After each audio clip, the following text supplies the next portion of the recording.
Nu, Chevrolet Aveo īstenībā tā ir tāda pareizā secība būtu, kā testēt mašīnu, sākot tātad no tādas nosacīt no ekonomiskāka plaukta, ja, no mazāka izmēra, ja, uz tiem lielākiem. Man gan sanāca tā, kad es no sākuma izbraucu ar Chevrolet Malibu un pēc tam izbraucu ar Chevrolet Aveo.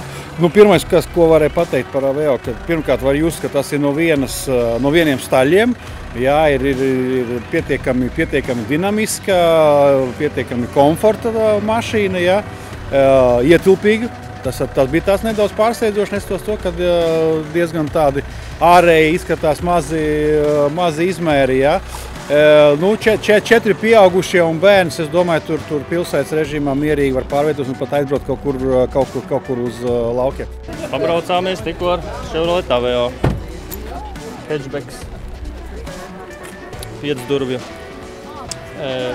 Ļoti laba piekara priekš mūsu ceļiem, man likās. Mazajai klasē ļoti laba gaita.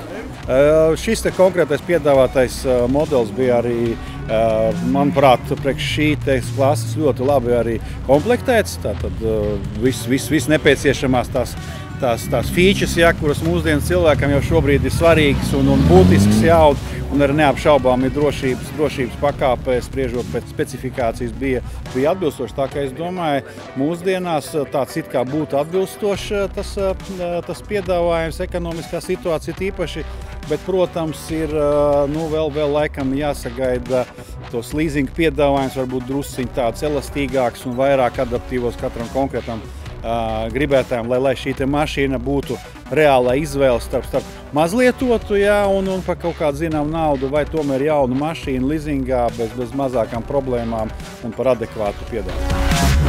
Pop like your mother earth to the break of the part and the seas with a big round shakedowns and I take a motherfucker out east, anytime I'm ready, I'm a set in the midst of slicing and dicing, enticing that bright light energy, definitive right light.